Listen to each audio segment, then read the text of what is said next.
Imagine pulling out your laptop, just opening a browser and casually wiring like $35,000 to a total stranger. Right, on another continent. Exactly. For a trip that won't even happen for 12 to 18 months. There's no corporate safety net, no immediate gratification at all. And you've never even met the person on the receiving end. Yeah. That staggering level of financial risk is just the daily reality of the global hunting outfitter industry right now. And it's an industry that is currently undergoing this massive, sometimes really painful, digital transformation. It really is. The friction between these old school, boots on the ground survival businesses and, well, modern instant gratification e-commerce expectations, that's where the real story lives today. For sure. So for this deep dive, we're looking at a stack of highly specific internal strategy documents, promotional emails, system maps, and pitch materials, all for a platform called HuntNetwork. Yeah, and they're essentially positioning themselves as the central nervous system for an industry that has historically been incredibly fragmented. Right. Our mission today is to unpack how this platform is attempting to digitize and really centralize a world of highly localized seasonal guiding businesses, like turning them into a 247 global marketplace. The bookings.com for the hunting industry, basically. Exactly. We're going to guide you through the mechanics of how this ecosystem operates. We'll look at the intense psychology of trust required to close five-figure online sales and a deeply aggressive business model designed to lure outfitters away from their old ways. But to understand the gravity of their solution, you first have to understand the specific dysfunction they are trying to fix. Right. The strategy documents actually identify the core disease in this industry as the static brochure website. Oh man, the static brochure, it's a massive vulnerability. It really is. Yeah. Historically, an outfitter like the person actually running the lodge and guiding the trips will drop $10,000 or $15,000 to get a sleek website built. Yeah, and they load it up with incredible drone footage of the landscape, premium fonts, and a generic contact form. But the architecture is entirely static. As the internal documents point out, these sites are visually stunning, but they possess zero underlying mechanics to actually sell a product or book a date. It's the digital equivalent of printing a $1 million business card, putting it inside a locked drawer, and wondering why the phone isn't ringing.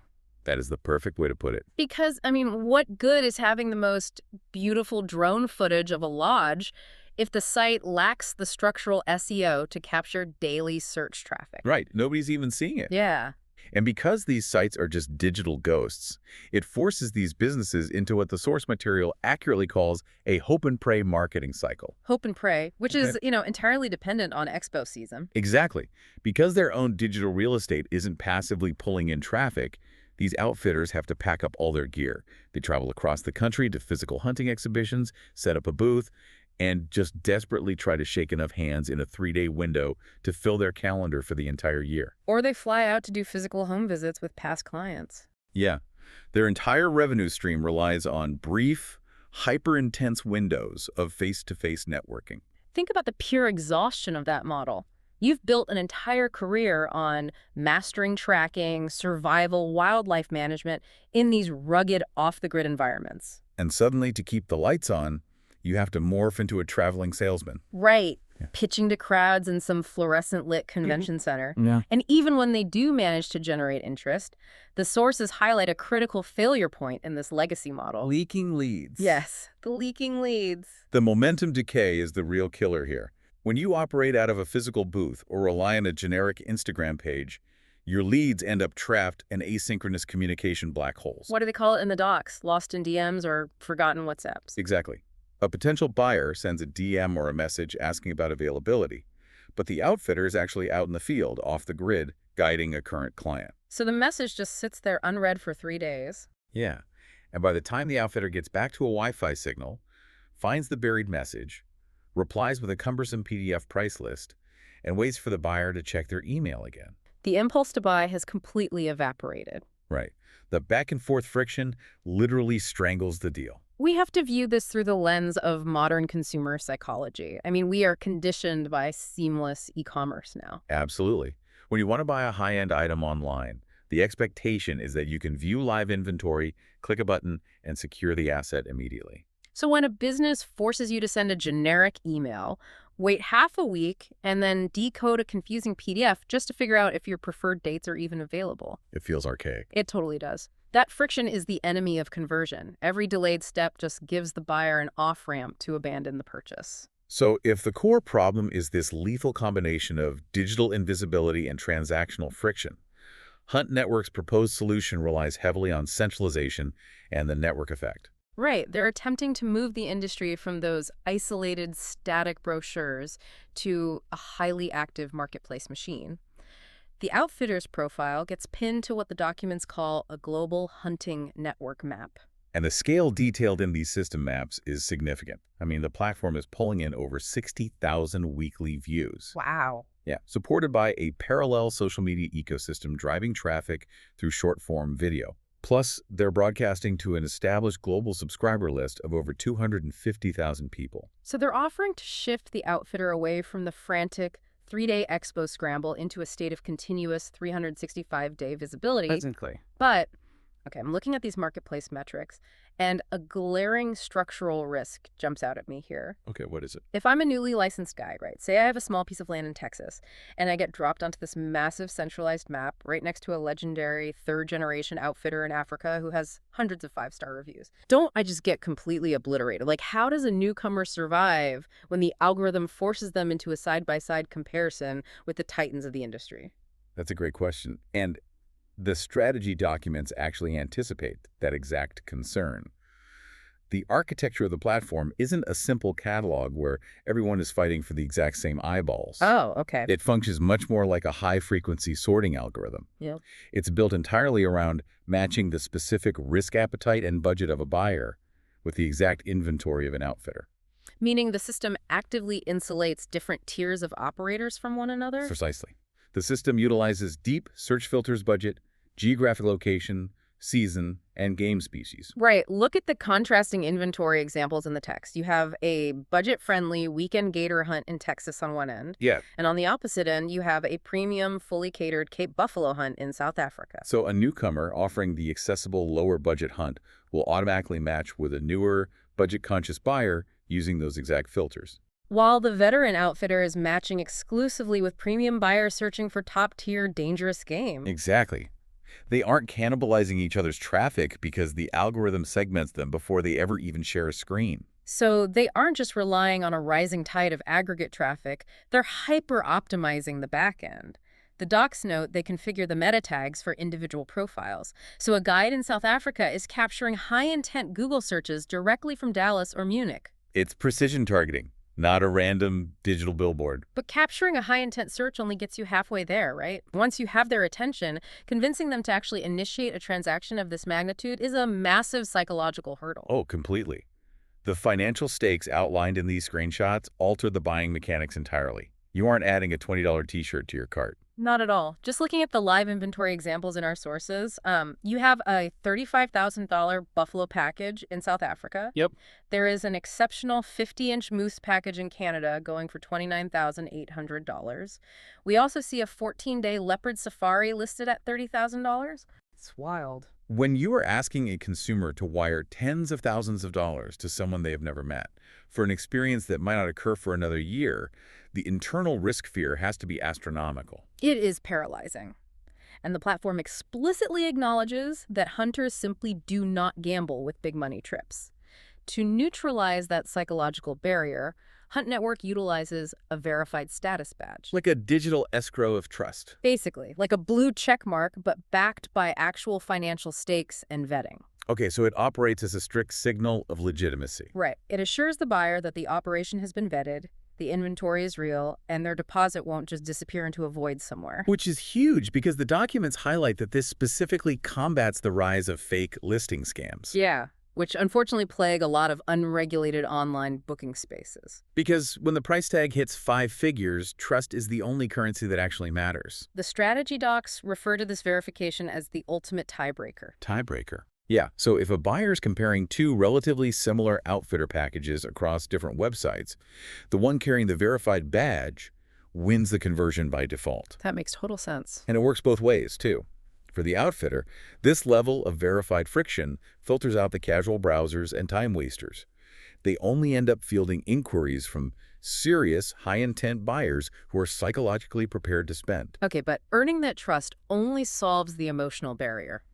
Once the buyer's convinced you aren't running a scam, how do you actually process the transaction without that archaic back and forth killing the deal?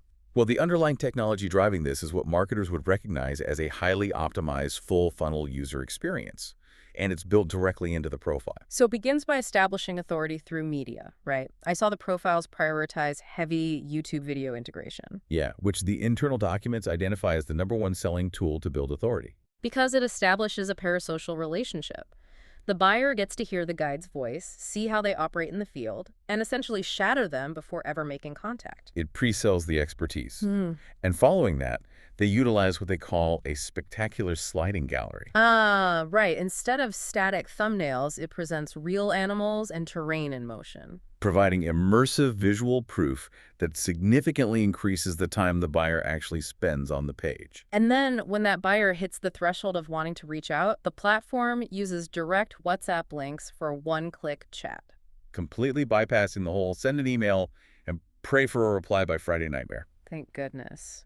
But the specific feature that shifts the psychology from just inquiring about a trip to securing a scarce asset is the Google Calendar integration. Oh, absolutely. The sources show that buyers can view live inventory and book open slots instantly. That live inventory is the silver bullet for administrative friction. The buyer reviews the package, confirms the pricing, checks the calendar for open dates, and requests the slot immediately. It forces the historically slow analog outfitter industry to adopt the urgent book now convenience of modern travel platforms. Exactly. Okay, so I'm looking at the pitch for this tech stack, and I gotta say, my alarm bells are ringing regarding the business model. Oh, really? Well, they build the premium profile, integrate the live calendars, manage the SEO, and distribute the outfitter to a massive global audience. If you look at standard travel architecture like Expedia or Booking.com they routinely extract 20% to 30% of every single transaction. Yep, they do.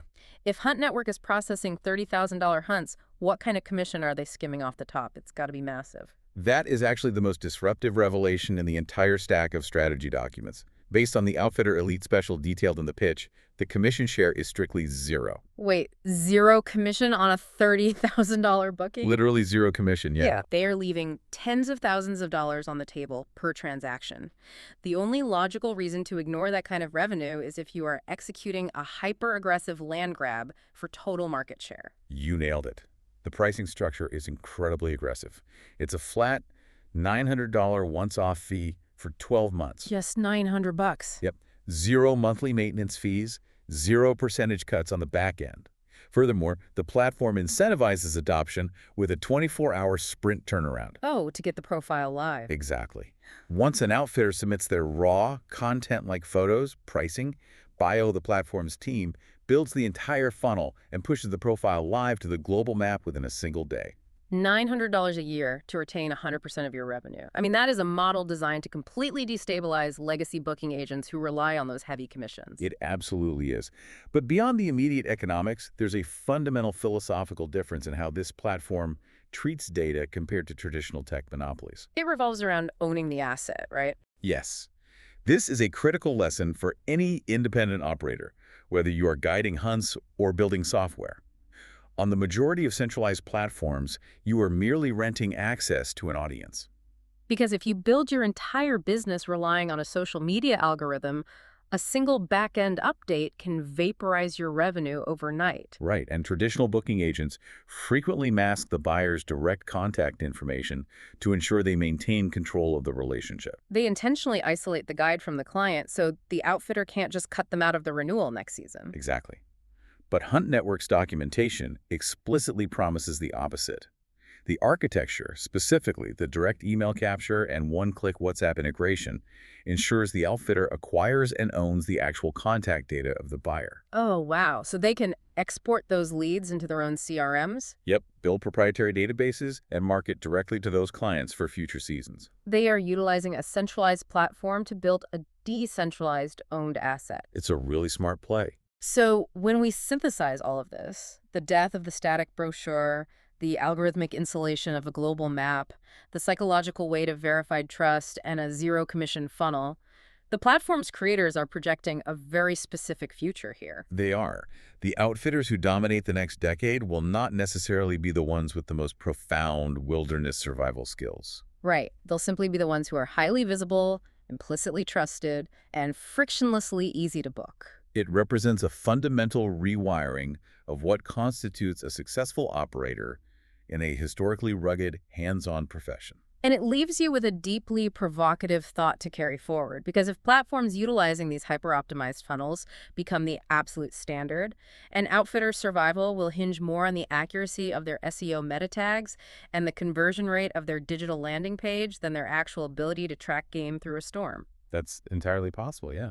If a glowing screen becomes the only viable gateway to the remote wilderness, will the off-the-grid, analog guides of the past quietly fade into obsolescence, like completely replaced by tech-savvy digital marketers dressed in camo? It certainly challenges our romanticized notions of these industries, but, the mechanics of the market always eventually dictate the required skill set of the professional. That is a stark realization to end on. The digital architecture behind this niche industry is clearly undergoing a massive structural overhaul, and it really offers a blueprint for how any localized business might have to adapt to survive. Definitely. Well, thank you for joining us on this deep dive. Keep questioning the systems and algorithms that operate silently behind the scenes of the things you are passionate about. We will catch you next time.